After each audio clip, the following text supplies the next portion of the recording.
Hello, வணக்கம் friends.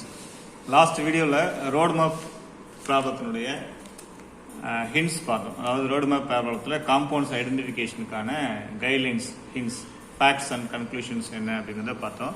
அதனுடைய தொடர்ச்சியாக இந்த வீடியோலையும் compounds containing carbon, hydrogen, oxygen இது மூணு இருக்கக்கூடிய காம்பவுண்ட்ஸில் என்ன ஃபேக்ட் கொடுத்துருந்தா என்ன மாதிரியான காம்பவுண்ட்ஸ் இருக்க வாய்ப்பு இருக்குது அப்படிங்கிறத பார்க்கலாம்.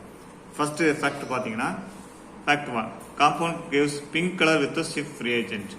ஸ்விஃப்ட் ரியேஜென்ட்டோட பிங்க் கலர் கொடுத்தா கண்டிப்பாக அந்த காம்பவுண்டில் it may be presence of aldehyde group, CHO group இருக்கலாம். Second fact, compound gives silver mirror with Tollens reagent or red precipitate with Fehling solution. Tollens ரியேஜென்ட்டோட சேர்ந்து சில்வர் மிரர் கிடைச்சதுன்னா அதுவும் ஒரு ஆல்டிஹைட் குரூப்பாக இருக்கலாம். Then compound gives an aldehyde on oxidation. Oxidation பண்ற போது நமக்கு ஆல்டிஹைடு ப்ராடக்டா கிடைச்சதுன்னா கண்டிப்பா அது வந்து பிரைமரி ஆல்கஹால் குரூப், அதாவது CH2OH குரூப் இருக்க வாய்ப்பு இருக்கு. Then fact 4, compound gives ketone on oxidation.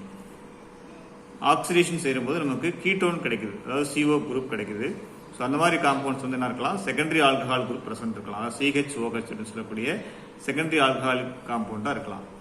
Fact 5, compound produces effervescence, brisk effervescence சொல்லுவோம், நுரைச்சு பொங்கக்கூடியது, அதாவது brisk effervescence with sodium bicarbonate solution. So sodium பைகார்பனேட்டோட பிரிஸ்க் எஃபர்வசன்ஸ் தரக்கூடிய காம்பவுண்ட்ஸ் யாராக இருக்க முடியும்னா கார்பாக்சிலிக் ஆசிட்டாக தான் இருக்க முடியும். That means it may contain COOH group. COOH group வந்து அந்த காம்பவுண்ட் இருக்கு அப்படின்னு தெரிஞ்சுக்கலாம். ஓகேயா? ஸோ இந்த மாதிரியான மேலும் சில ஃபேக்ட்ஸை வந்து ஃபேக்ட்ஸ் அண்ட் கன்க்ளூஷன்ஸை அடுத்தடுத்த வீடியோவில் பார்க்கலாம். Thank you very much.